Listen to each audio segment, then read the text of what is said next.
not following a ritual, not going to a particular place in groups. You have a headache, you have to pray God. I cannot pray for you. A chorus says, oh God, cure her headache, headache will increase because of the chorus. You have to talk to God. When God says, be cured of it, the first place He is speaking to you, get cured of it. So you have to answer God, I have accepted. All you have to say is, oh God, I have accepted. Oh, the curer, your need is God's name. So don't call Him by name. It is not like dignifying Him. Call Him by His attributes. Your mother, you have a kid. Suppose your name is Amala. You want your kid to call you by your name or call you by the attribute, Amma. You want your kid to call you as father or call you by your name. Which you think is dignifying you? You have to dignify God. Don't call Him by God, your invented names, with your invented names. Call Him by His attributes. You can say Muruga, he can say Allah, he can say Jesus. All these things can be negated by each other. But when I say He is the creator, yes, accepted by everybody. He is the nourisher, yes, accepted. He is your savior, He is the one savior, accepted. He is the one supreme power, accepted by everybody. Because of our invented names, plainly we are calling by names without knowing who we are calling. God's anger is upon us. Our utmost dissatisfaction is with us. If we go send children to the school, you will not call your teacher by his name, but you will call Sir. If there's Manmohan Singh is there, when you meet him, when you want to talk to him, you will say, oh Prime Minister, oh Mr. Prime Minister, not oh Manmohan Singh, cannot call. When this is the status within yourself, how dignifiedly you must approach God. Call Him by His attributes. In every one of your need is His attribute. Call Him by His attributes. Your prayers are then and there answered. Suppose you are ill. Who will save you? Who will save your life? God or doctors? So call, oh the Savior. Oh call, oh the Creator. That's your need. In it is God's name. Don't call by any name. It's all your invented names. There's no meaning to it at all. You are sinning. No, I know now that because of my sins I am suffering. I am very badly suffering due to some situational problems or some social problems or problems within my body, or my mind is deeply agitated. Na enna pavam panneno? I will ask, what sin I have done? Don't go for what sin you have done. When you have not done a sin, you tell me. Now the name of God is there. My need is, oh the forgiver. Call Him by His attribute. He is the forgiving, the most forgiving. Somebody is doing injustice to me. I am going to court and the justice is delayed. That means denied. Now who I will turn to? The best of judges. Who is the best of judges? I am calling, oh the judge. Now in your need, His name is there. And He is our advocate. Oh, the advocate. Wakil is His name. This is the name in Urdu and Arabic, Wakil. His name is Wakil. So call Him by the attribute, oh, the arguer for me. I have disturbed peace. I have lost my peace. Oh, the peace giver. Shanti is His name, right? Shanti means peace. Oh, the peace giver is His name. Salam is peace. Oh, Salam. The words are not important. What you feel is important. When you are distressed, oh the curer, oh the healer, you call Him by His attributes. Don't call Him by His names. The moment I know my need, in that need, oh the peace giver, oh the forgiver, oh the nourisher, oh the sustainer, oh the need, the provider, call Him by His name. Call Him by His attributes. Don't call Him by the invented name of yours. meaningfully. The moment I suppose I have no appetite at all, for long I have not eaten, and my frame is going thinner and thinner, I think if this goes on any further, I will die. Now I am calling, I must save my life. Oh, the Savior, enough. There is no further you will ask God. He knows why you are calling him by that name. So there are umpteen number of names. If only we understand, when I have called him, oh the Savior, oh the curer, oh the healer, that means I am prostrating before him. There is none unto you, none like unto you who can cure me, who can save me. I will not associate anybody, I will not set up partners to you. You believe in God as well as you believe in doctors, right? Or first you believe in the doctors, then secondarily you go to the temple. Is it dignifying God? You can as well forget God. Who must be given the predominance? Who must be given the value? It is God or the doctors? Or the doctors are equal to the almighty powers? There's one superior power, we know already, that superior power can cure you. Now I am going to the doctor, the God says he must be cured, I have accepted it, and taking this powerful word to doctor and go to the doctor and say, you cure me. Now who has got that ultimate power? Who is the source of power and where we are going? A half-hearted person, a person who has no knowledge but boasts that he can cure anybody, he can save anybody, he is the savior of life, all those things he says. Is he not an open enemy to godliness? Taking the word from God and go to a person who is anti-God, acting against godliness, posing before you as if they are God, and we call him the doctor when we are receiving the decree from God that you must be okay, you must be cured of it. When the God gives you the decree, the most superior power in this entire universe, and his words are powerful, you consider this doctor as powerful as God. So there is no cure at all. Whoever goes to God, there is no cure. And don't set partners to God. I am following God also, I am praying to God also, I am going to doctor also. Do you think God is so weak that he needs a partner to be set up with him to help him? Again we are doing damage to our mind, and our soul will be stopping from speaking to you anymore. He stops. Now I must understand at this point of view, don't go any further than godliness. When something comes to you, when you are calling him, oh the Savior, oh the Forgiver, don't cross the boundaries now. There is no way that you can call anything other than God. This is worshipping. Worshipping means I am prostrating before him. I will not call anybody except you. There is none like unto you who can do this for me. This is how I believe. This is the belief, the way we must believe in godliness. Then the God answers you. Now so many people are having problems like diseases in general. Everybody wants a cure. Don't set up partners with him and degrade godliness. Now seek forgiveness for having set up partners to him until this day. So, oh the Forgiver, enough. The life force is building up now. No disease can exist there now. Because I know what mistake, what sin I have done. Setting up partners to God to help him, to help the Almighty. You know there is a superior power. And you call this doctor is also having superior power, and God needs some help he cannot do on his own. So I set up this half-hearted person to doctor, degrade him. Don't degrade godliness, then we are suffering more and more. Now seek forgiveness from him. How? Oh, the Forgiver. Remember the sin that you are doing. You are degrading God before everybody when you call out doctor. Call dog themselves. The doctors, you call them dogs, not dogs, because they bite and make you into pieces. They will not even leave a single organ inside. They will throw away all the organs. Finally, you will be only a dummy. There is no more organ for you to survive. Now go to the most supreme power, believe in it, and stay steadfast with patience and perseverance. Be humble before him.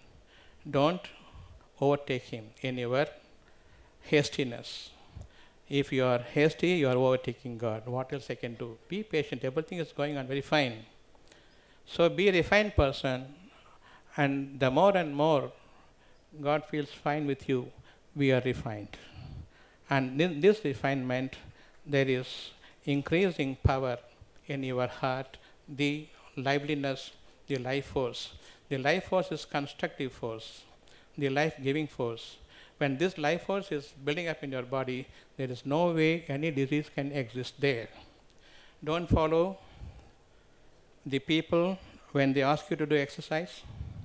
Sleep well, eat well, believe only Him and Him alone, and call Him by His attribute.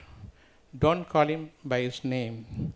One word, oh the Savior, oh the Forgiver. The forgiveness is necessary because I have been setting up partners to God, denigrating Him, disgracing Him. Despite this, I am being survived by God now. Now I seek forgiveness, God is loving you. I fear Him for having set up partners to Him, and there is nothing like unto Him because you have not seen God. So don't attribute any partners to Him. You have not seen God. Have you seen God? You have not. Then you are saying, I have seen God. This is where God is resting. Does God need a place from you? When He has created the heavens and the earth is not even a dust of a particle in the vastness of heavens, and He needs a small half a ground 1 cent for Him to stay inside. Otherwise, He'll be staying on the roads. Your heart is the most important place where God can reside, where God speaks to you, where the peace is necessary. They say, I am going to a temple, I have peace. They am going to a mosque, I have peace. Okay, you are going to a mosque to have the peace. You have to come out, right? When you come out, what does it mean? I don't want peace. You must stay there if you want peace. You are going there to have peace. The moment you come out of it, what does it indicate? I don't want peace. Are you not confused lot? Because you followed the people, because you followed the ancestors, because you followed the majority. Everybody is following, I am following.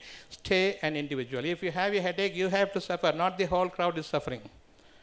Not from your forefathers down to earth, they are suffering. You alone have to suffer, whatever disease you are suffering from. So turn to God singly, as He has created you singly. No congregational prayer, again a farce. There is no congregational prayer. A prayer must be silent.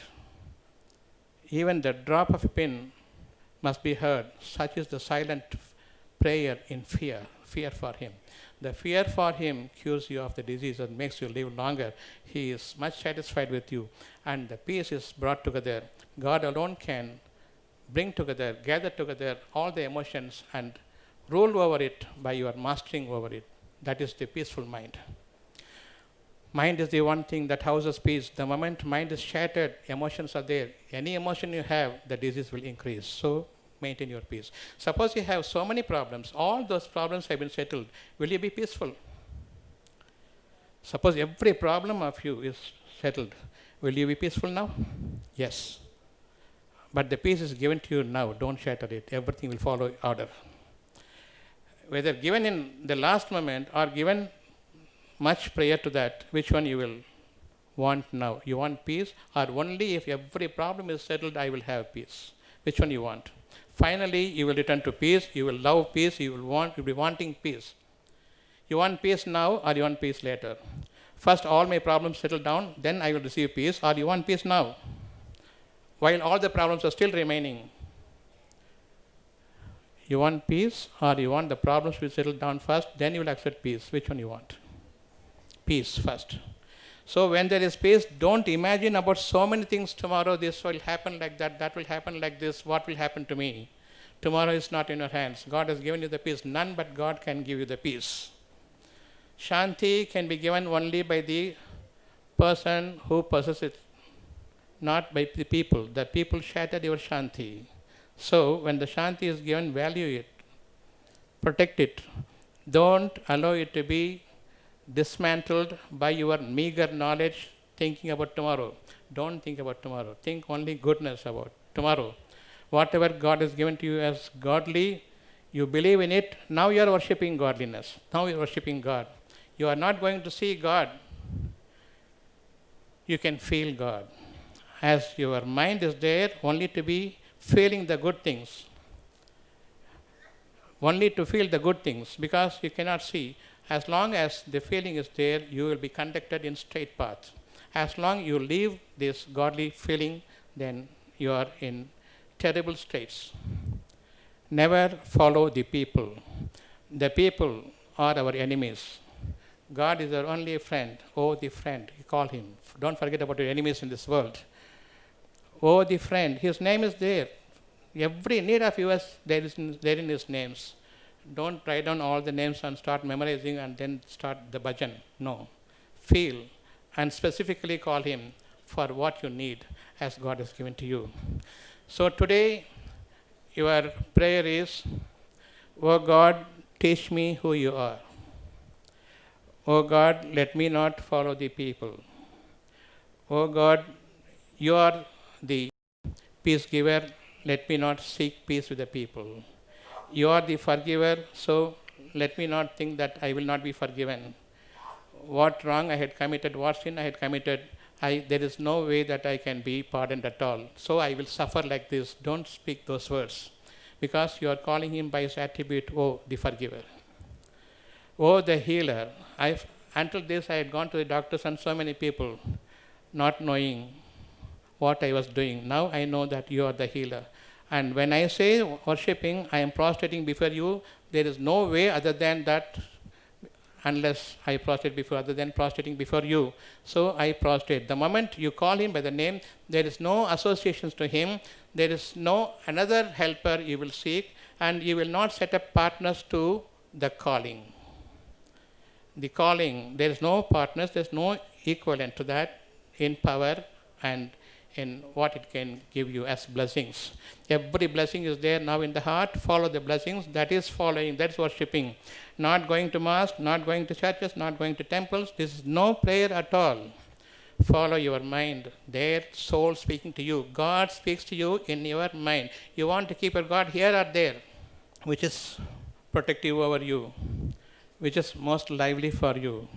Having him all the while here, or throwing him out somewhere and stay there. Whenever I come there, you listen to me. God will never listen to you, because you have disgraced him to an extent that is totally impossible for the God to forgive you or give him his blessings anymore.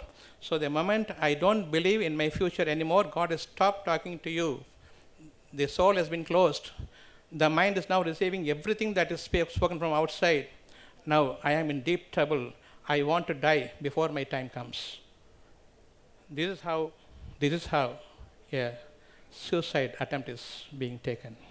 Once you commit a suicide, that indicates you have totally lost faith in God. So you have moksha now? No, the hell is awaiting, because my death is a telltale witness that I refuse to accept God, that you lead a peaceful life. God has stopped talking to you. There is no more good news in you, only bad news. You cannot stand it, so you have to terminate your life. We will never go to that extent. Whenever I remove one organ, that is partial termination.